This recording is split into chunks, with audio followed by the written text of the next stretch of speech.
dengan agama, bukan hanya 6 agama yang kita kenal, tapi ada agama, ada Kejawen, ya kan, Sunda Wiwitan dan seterusnya.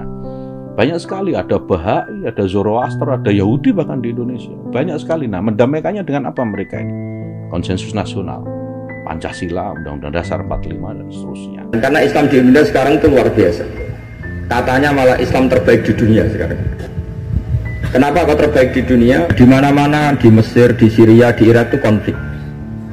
Dan kalau konflik sampai saling bunuh. Kita tahu urutan dosa besar, satu adalah musyrik, nomor 2 adalah orang mukmin saling apa? Bunuh. Nah, Indonesia boten, gedeng tanggane mau ngrasani tok dinggo kegiatan itu. Nah, kalau masih ada mempertanyakan ini, ya kita bisa kategorikan ini sebagai radikal. Makanya kata Mbah Mun, kamu harus bangga jadi orang Indonesia. Karena kita tidak mengalami dosa terbesar. Setelah syirik itu dosa terbesar adalah saling apa? Bunuh. Dan Indonesia itu tepol siloronya luar biasa. Sekarang pertanyaannya, tradisi tepol siloro itu ditanamkan nenek moyang kita apa ngikuti konsep yang dibikin negara?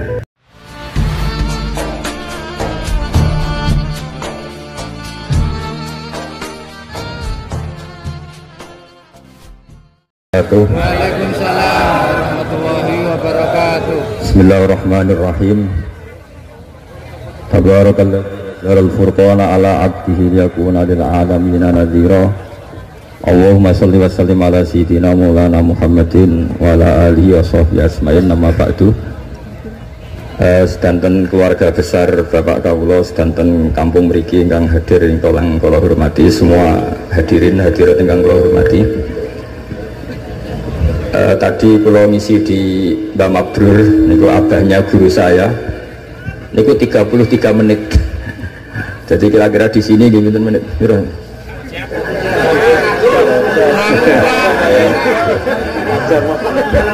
Saya kemarin dengan Ganjar itu Gubernur Jawa Tengah itu malah 7 menit.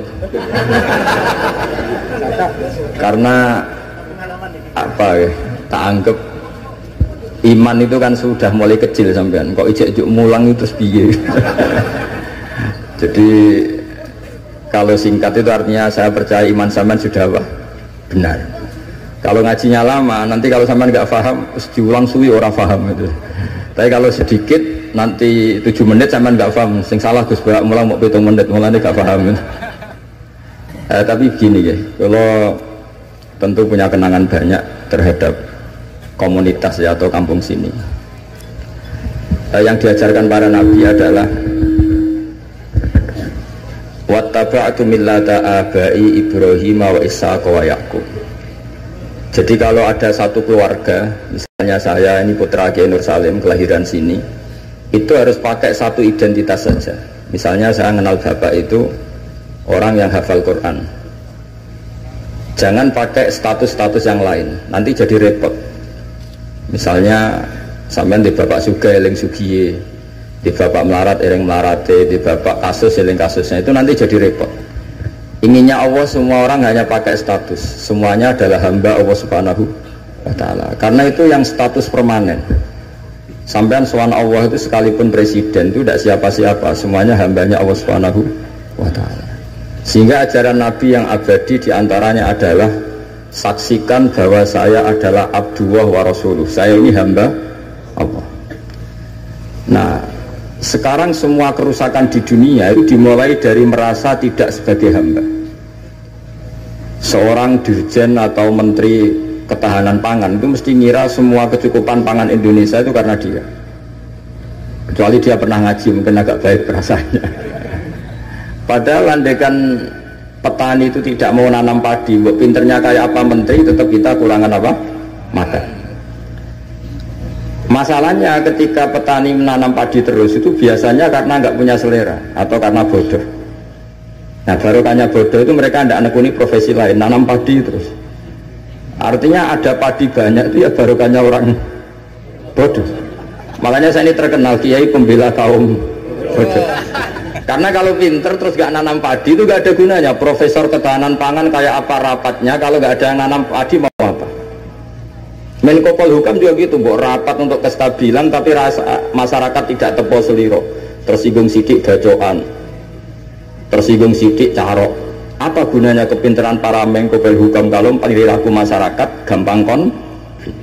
Jadi sebetulnya pengendali Indonesia itu kita semua. Maka sebetulnya yang pembantu presiden ya semuanya, yang jaga keamanan yang jenengan semua. Kalau nggak mudah konflik ya Indonesia nopo aman. Mungkin bedanya sampean dengan menteri keren sampean. Mereka digaji sampean sudah tidak butuh gaji. Jadi ini kelebihan yang kita harus bangga. Makanya saya kalau jadikan, saya pernah ditawarin jadi PNS Kemenak, saya nggak mau. Takut saya biasa nggak butuh gaji menjadi butuh apa? Gaji. Kan keren nggak butuh apa? Gaji. Nah ini penting saya utarakan supaya agama ini terkonsep secara permanen.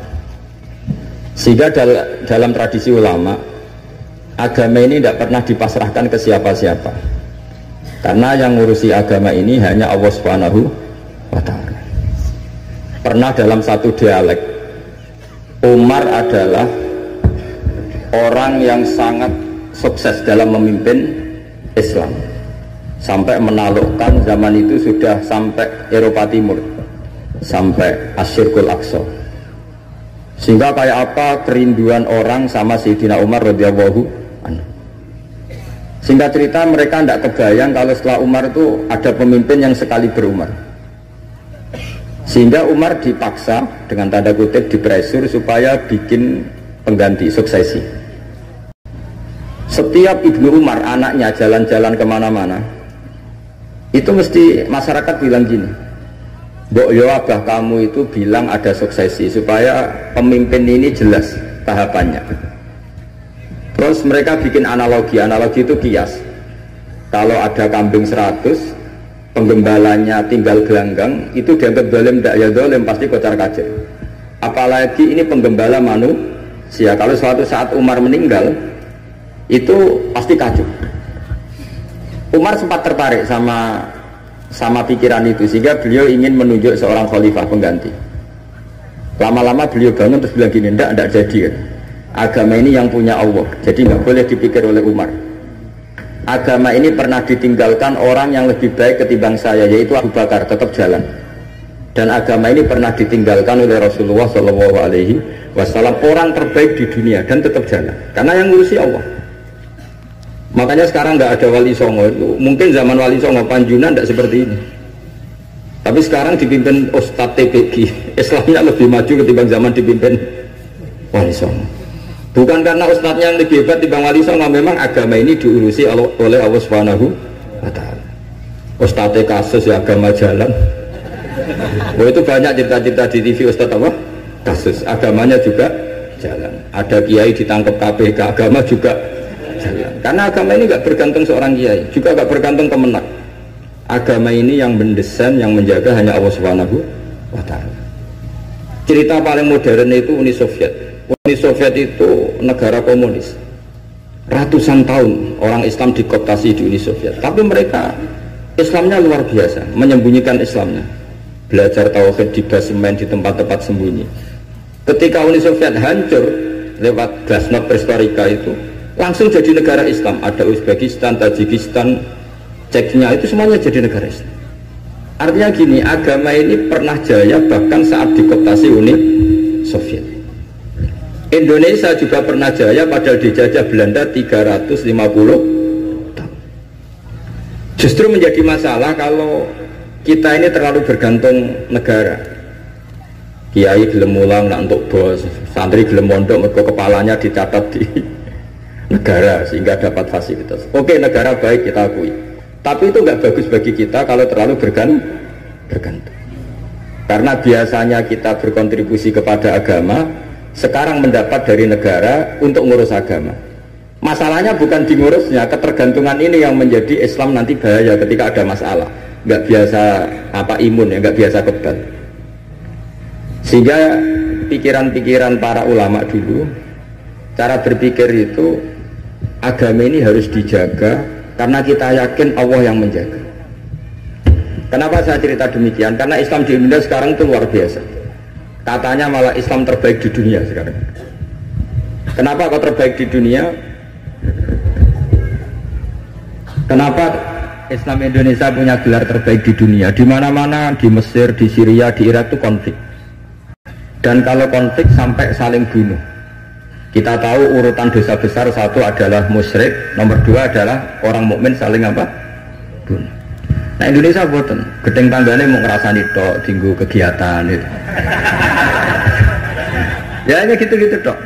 Yang bisa nyantet ya tidak nyantet. Jadi biasa saja. Nanti kalau bodoh ya kosong-kosong lagi, nanti tukaran lagi ya gitu. Makanya kata Mbah Mun, kamu harus bangga jadi orang Indonesia. Karena kita tidak mengalami dosa terbesar. Setelah syirik itu dosa terbesar adalah saling apa? Bunuh. Dan Indonesia itu tepol siloronya luar biasa. Sekarang pertanyaannya, tradisi tepol siloro itu ditanamkan nenek moyang kita apa ngikuti konsep yang dibikin negara? Nenek moyang kita. Sebelum ada menteri pertahanan, menteri yang ngurus sistem keamanan, itu yang menjaga stabilitas kita adalah kearifan kita. Lalu sekarang kearifan kita mau kita bagaikan, mau kita berikan. Wah negara aman kalau menterinya ini, agama benar kalau menterinya ini. Mana pernah kita bergantung sama negara zaman dulu. Meskipun kita menghormati negara, sangat-sangat menghormati. Tapi jangan sampai kelangsungan kita hidup ini bergantung sama orang lain. Kata Rasulullah SAW, kullukum ra'in wa kullukum mas'ulun an ra'yati. Semua kalian adalah pemimpin. Semua pembantu presiden, semua pembantu negara, semua pembantu kelangsungan kestabilan masyarakat Indonesia. Orang yang nggak suka konflik berarti membantu menteri pertahanan. Meskipun dulu kamu milih 01, dapatnya 02. Itu barokahnya Indonesia. Milih 1 dapat 2. Betul, saya itu punya doanya Mbah Mun. Sebelum wafat beliau itu nyatet doa. Itu diantara doanya itu Allahumma alqi bainahuma ulfatan wa mawaddatan. Ya Allah, jadikan dua tokoh ini yaitu Jokowi dan Prabowo, Pak Jokowi dan Pak Prabowo ulfatan, saling asih dan saling mencintai. Dulu ketika masih panas itu saya baca doa itu agak ini bener gak? Saya Jumat sebelum Yai Haji itu masih ketemu Jumat. Beliau cerita kalau mau ketemu Megawati, terus ketemu Bu Mega hari Sabtu. Ahad beliau terbang ke Mekah, terus Selasanya wafat. Selasa keberapa itu hanya hari Selasa. Itu diantara doa yang dititipkan sama anak dalam itu, doa itu. Yang baca juga agak-agak ini yang bener aja doa ini. Gitu. Terus uniknya doa itu ditutup min abdikal fakir memun zubair. Ya Allah, jangan lihatlah saya, kata Mbah di doa itu, lihatlah saya yang berdoa. Barang kemarin setelah pelantikan menteri ternyata seperti itu saya tambah kagum bahwa kita punya guru seorang wali, jadi doain sesuatu yang mukal saja kesampaian. Doain yang mukal saja sampai tek itu sekarang masih saya simpan tulisan tangannya Mbah Mun. Itu dulu diberikan anak dalam. Kalau saya itu menerima wasiat jadi pengurus, jadi beberapa kali saya ditawarin jadi pengurus PBNU, saya nggak mau, sampai berkali-kali nggak mau. Hanya PBNU tidak kurang akal pakai tangannya Mbah Mun supaya agak maksa saya. Karena saya memang dari dulu nggak punya rencana jadi orang besar, biasa aja, gak jenengan itu kan enak. Mau ngopi santai, mau melarat ya pantas, mau keliru ya pantas karena ada kiai itu. Jadi enak lah. Jadi kiai itu kan tidak enak. Nak ramangan yo lesu tapi nak keliru disalahno wong akeh. Lah sampean nak salah dimaklumi. Jadi enak, pokoknya masyarakat awam itu enak. Terus jadi kiai ruginya gini, misalnya saya orang alim alama, ada pengumuman Gus Bak masuk surga. Nanti pengumuman kedua itu mengecewakan dan para penggemarnya. Memang aturannya. jadi rugi sebetulnya. Karena memang aturannya gitu. Para wali, para orang alim ini kan dapat masuk surga. Tapi pengumuman kedua itu dan itu nggak ada syaratnya. Pas para penggemar itu nggak ada syarat. Siapa saja bisa. Makanya terus banyak orang jalan pintas, nggak mau alim sendiri ya, penggemar Gus Bak aja. Itu sebetulnya oportunis, itu orang nakalan lah kira-kira gitu. Terus akhirnya saya ditimbali beliau, kata beliau menyuruh saya supaya mau jadi di antara jajaran Suriah. Yang unik dari wasiat beliau itu bukan masalah Suriahnya. Kata beliau, Indonesia itu harus kamu jaga. Bila perlu nanti di lembaga dakwah NU itu melibatkan orang macam-macam, dari partai macam-macam, termasuk partai PDI. Terus ketika tak tanya kenapa ya, sing iso jaga Indonesia itu nasionalis dan religius. Dan yang menjaga ini penting kata beliau. Ojo sampai Indonesia itu dosa paten pinaten. Carane piye ya aku kudu rukun mbek Megawati dan mewakili kaum religius dan nasional. Kalau paten pinaten itu repot kayak Mesir, Syria. Jadi fikihnya Mbah Mun itu jangan dilihat misalnya seorang kiai ketemu megang, enggak. Lihatlah ini satu ikhtiar supaya Indonesia itu damai. Kenapa? Indonesia. Saya termasuk santri yang akhirnya mencari-cari argumentasi itu. Singkat cerita, saya nyari itu di khazanah-khazanah kitab dan ketemu, yaitu Rasulullah pernah berdamai dengan Suhail bin Amr. Suhail bin Amr itu tokoh kafir Quraisy yang bisa mengendalikan Quraisy. Sekali dia komando perang maka perang. Padahal posisi Nabi sudah di Hudaybiyah, kira-kira 25 kilo dari Mekah. Itu kalau perang pasti banyak korbannya. Dan itu semua perjanjian merugikan Nabi, tapi diterima saja. Asal tidak terjadi saling bunuh, saling chaos, saling kolek. Itu yang ditiru Mbah Mun. Tapi sekarang orang enggak, kadang pakai hitam putih. Pokoknya saya putih pasti benar, ini hitam pasti salah. Yang dilupakan adalah kalau betul orang lain itu hitam, ini pun tanggung jawab kita, karena ini juga umatnya Rasulullah SAW. Sekarang ketika kamu melihat orang salah, itu jika itu bagian dari keluarga kamu, inginnya memberi sanksi apa membenahi? Membenahi. Makanya dalam sebuah kitab yang diceritakan Sarah Hikam, kitab paling terkenal di kalangan pesantren, kitab Hikam. Dan cerita itu benar menurut saya. Ini cerita yang versi kitab Hikam. Nabi Ibrahim diterbangkan ke alam malakut, terus melihat para pezina. Allah tanya, menurut kamu diapakan? Bunuh saja ya Allah, mereka makan rezeki engkau tapi tidak mengindahkan aturan kau, mereka pezina. Sama Allah diturutin. Terus dilihat lagi para pemabuk. Menurut kamu gimana, bunuh saja, mereka itu hamba engkau, makan dari rezeki engkau tapi tidak mengindahkan perintah engkau. Sampai sekian bentuk maksiat, Ibrahim usulnya bunuh saja, habisi saja. Lama-lama suatu saat, ini cerita yang di Sarah Hikam, Ibrahim disuruh nyembelih Ismail. Yang terkenal dalam riwayat memang yang disembelih itu siapa? Ismail. Meskipun ada perdebatan ulama apa Ismail apa Ishak, tapi kita milih yang Ismail saja lah. Umumnya orang meyakini itu siapa? Ismail. Nabi Ibrahim itu kagetnya bukan main, ngetek. Ya Allah yang benar saja, ini samratu fuadi, ini buah hati saya, kenapa engkau suruh membunuh? Jawabannya Allah, Ibrahim kamu ingat gak ketika kamu melihat orang-orang maksiat usul ke saya supaya dibunuh ya ya Allah. Kata Allah, aku itu ya gelo, itu sing gawe aku enak wae usul kon matan-mateni. Kon saiki anakmu sing gawe aku. Tak kon mateni iki keberatan. Nangis Nabi Ibrahim. Ini pelajaran bagi kita. Kowe nek ora misale nyuwun sewu cah wedok nganggo sepeda motor luwanan wis buwanter. Anake sapa luput suruh. Tapi nek jelingno, oh niku ponakane jenengan. Mesti gitu. Sebetulnya keantian kita pada maksiat itu bukan karena maksiat, pas orang itu tidak keluarga kita. Gayanya saja kamu tegas, sebetulnya enggak juga. Gitu.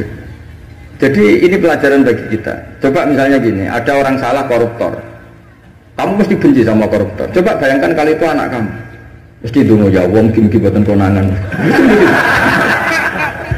Nah, sama.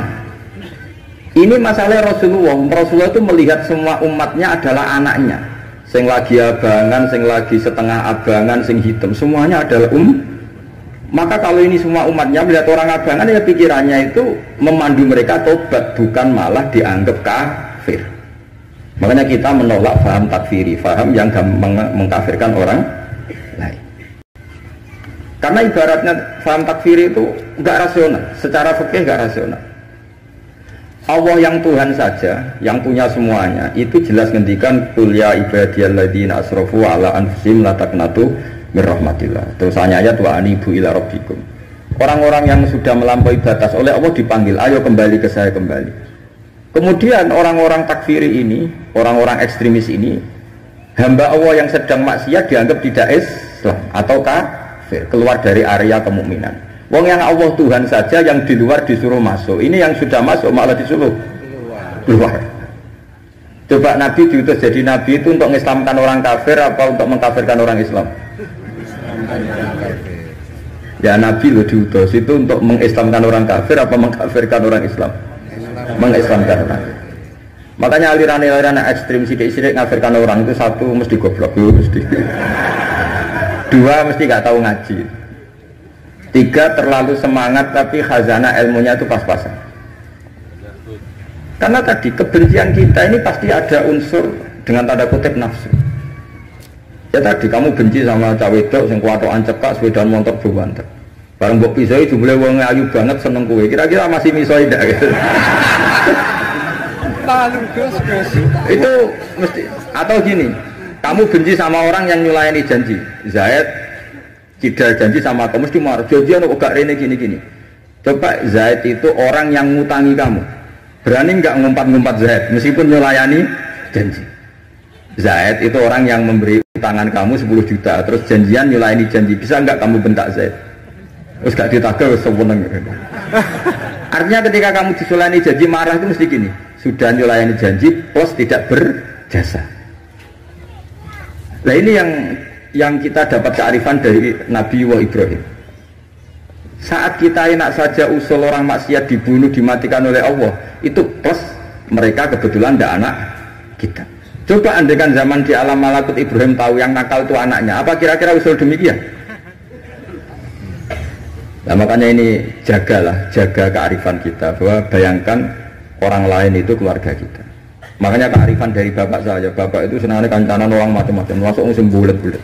Terus setiap saya tanya, kenapa Pak? Sing gelem dadi ngono iku ya sapa? Mesti jawabannya gitu. Karena itu kearifan. Sing gelem dadi ngono iku santrinya bapak dulu yang bulat ya banyak. Kiai iku bengkel, nek ora gelem dadani barang rusak ora usah dadi apa? Kiai. Makanya saya ini keterusan, saya termasuk jenis kiai yang enggak tegas. Tapi karena kearifan. Kiai yang terlalu tegas itu biasanya enggak pati arif. Ya tadi, bayangkan itu anak kamu. Kepen ngaji malah diboyong. Cara iku anakmu. Pak Yai mriki kepen didadani malah jiran. Jadi ini pelajaran bagi kita. Jadi coba khazanah-khazanah itu jangan sampai hilang. Memang ada banyak riwayat tentang Nabi Ibrahim menyembelih Ismail. Sebagian kitab meriwayatkan bahwa Ibrahim itu saking senangnya sama Allah, ditanya Ibrahim, andaikan kamu punya sapi sekian, kamu korbankan untuk saya enggak? Iya ya Allah, untuk taqarrub ilaika. Kurban itu maknanya satu prosesi ibadah untuk mendekatkan diri kepada Allah. Mana ada terima sapi unta, nak jenengan nyuwun anak kula mau tak korban. Terus dites tenan disuruh nyembelih apa? Ismail. Tapi saya lebih cocok sama riwayat yang diterangkan di Syarah Kitab Hikam tadi. Jadi beliau ngalami kasaf, diangkat. Kasaf itu satu kemampuan untuk melihat alam gaib. Kemudian dipertontonkan Allah alam malakut. Terus Ibrahim main usul supaya orang-orang itu dihabisi. Suatu saat itu tadi diingatkan Allah, coba anak kamu sembelih. Lu gimana ya Allah, ini samratu fuadi buat saya. Terus kata Allah, ketika kamu usul langsung tak turuti, kok saya usul kamu pikir-pikir katanya. Tapi ini anak saya, memang yang saya bunuh itu hamba siapa, itu juga hamba saya kata Allah. Nah semenjak itu Ibrahim jadi halim. Ibna Ibrahim malah halimun awwahumunib. Semenjak itu dia jadi halim, beliau jadi halim. Halim itu mudah memaafkan. Dulu enggak ya, agak-agak temperamental. Makanya dalam tafsir diterangkan ketika Ibrahim ekstrim memakai beberapa berhala itu di Quran dijelaskan sami'na fatay yazkuruhum yuqalu lahu Ibrahim. Fatan itu anak muda, jadi gejolaknya masih kuat sehingga frontal. Tapi ketika Ibrahim sepuh itu semua proses dakwahnya itu halus. Ya kira-kira mirip Wali Songo. Tapi itu bahasa yang salah ya, Wali Songo yang mirip Nabi Ibrahim nanti. Makanya yang benar itu mazhab ahli sunnah wal jamaah. Lah Islam Nusantara itu nama lain yang ingin ikut ahli sunnah wal. Jangan ahli sunnah wal jamaah sekarang ikut Islam Nusantara, itu kacau nanti secara. Sering saya ditanya, Gus Islam Nusantara itu kan firqah sudah 73 ditambah Islam Nusantara 74 gitu. Ya kacau kalau seperti itu ya enggak. Islam Nusantara itu ya maknanya ya karena kita punya kultur, punya budaya, dan budaya itu budaya Indonesia. Tentu misalnya orang Arab pakai jubah, Itu ya sunat, kita yakini sunat. Tapi orang Indonesia ya sudah cukup pakai hem, itu juga sudah sunat. Jangan kayak orang Madura, karena kalau yang jubahan kiai ke Arab Saudi, supir taksi dicium, tukang angkot dicium, karena semuanya pakai apa? Jubah. Itu guyonannya orang Madura kan. Setelah di sana jubah, itu pakaian nasionalnya orang Arab. Oh iya iya. Makanya kalau melihat film Arab itu bingung, karena yang soleh sama penjahat sama-sama macaknya seperti itu. Kalau film Indonesia kan gampang, yang preman tatonan pakai celana jeans sobek-sobek, yang kiai pakai koko, kan enak. Ini yang soleh, ini enggak. Kalau film Arab bingung kan? Makanya kalau orang abangan lihat film Gus sing Abu Jaldi, karena karena itu film Arab repot, film Arab itu. Dan lucunya orang-orang Arab itu meskipun fasik itu kalau sumpah ya bilang wallahi. Itu yang sering haji, sering umrah kan tahu, orang Arab kalau marah siapapun ya bilang apa? Wallahi. Nah itu maksudnya Nusantara. Tentu kita tetap yakin jubah, pakai jubah itu sunat, pakai seperti itu sunat.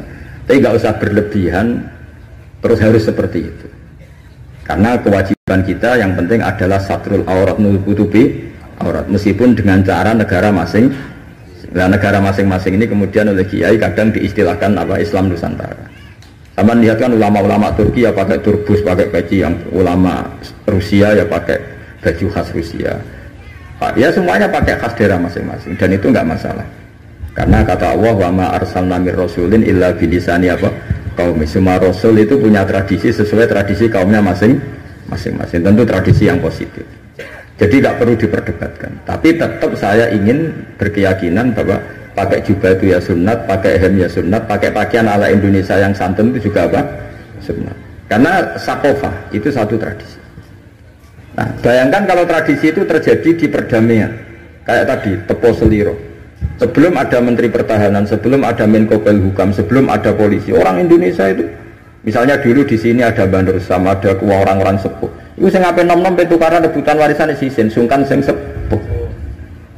Jadi tanpa ada polisi ini sudah ada kearifan yang bisa mengendalikan orang, tidak rebutan warisan, tidak konflik. Sekarang enggak, ambil dulur konflik di pengadilan. Banyak enggak orang konflik harta warisan sampai ke pengadilan? Kadang. Artinya apa? Ketika ada lembaga peradilan justru kita kehilangan kearifan. Makanya ngaji di sini saya mau minta sekali tradisi-tradisi kearifan kita hidupkan lagi. Ini yang terakhir saya cerita sujud. Terus orang terlatih tanggung jawab sendiri. Rasulullah itu betul bisa nyafaati. Itu semua ulama ijma, Rasulullah bisa mensafaati. Tapi ketika anak dalam, kalau mungkin bahasa sekarang itu pembantu, anak dalam lah kalau dalam bahasa pesantren, itu ditanya, engkau mau nikah, engkau mau boyong, kamu minta saya apa? Ya Rasulullah saya kasih waktu 3 hari untuk menentukan saya minta apa. Setelah 3 hari, anak itu ketemu Rasulullah, as'aluka murafaqataka fil jannah, saya minta supaya jadi temanmu di surga. Nabi tanyanya unik, kamu diwarai orang apa karena kamu sendiri? Jadi kalau orang pintar dadakan itu bikin orang curiga. Kamu pintar sendiri apa diwarai orang? Enggak ya Rasulullah. Setelah saya angen-angen semua dunia ini zailah, bakal hilang. Kemewahan dunia, kenikmatan dunia pasti hilang. Yang enggak hilang adalah kenikmatan di akhir. Nah, maka saya minta satu saja, as'aluka murafaqataka fil jannah, saya minta menjadi teman kau di surga. Apa jawabannya Nabi? Itu saja, tidak yang lain? Iya ya Rasulullah. Jawabannya Nabi itu nih, fa'inni ala nafsika bikasratis sujud. Saya masih ingat teksnya. Fa'inni ala nafsika bikasratis sujud. Saya minta tolong, bantulah saya, kamu harus memperbanyak sujud. Jadi makanya semua kiai, semua habaib, semua orang alim, siapapun yang ingin mendapat syafaat Rasulullah SAW, tentu onok modalnya. Mungkin yang kaya ya sedekah, yang miskin sabar, yang ya pokoknya ada amalnya. Nggak boleh gratisan. Nang dunia ora gratis, swarga lho gratis. Jadi Nabi jelas menjawab, fa'inni ala nafsika bikasratis sujud. Maka bantulah saya, kamu sendiri harus memperbanyak sujud. Kemudian ahli fikih itu mengkaji sujud itu apa? Menurut cara yang disepakati ulama yang mesti benernya adalah diletakkan al-yaden 2 tangan berarti berapa? 3, ar-rukbaten 5, al-qadamen 7.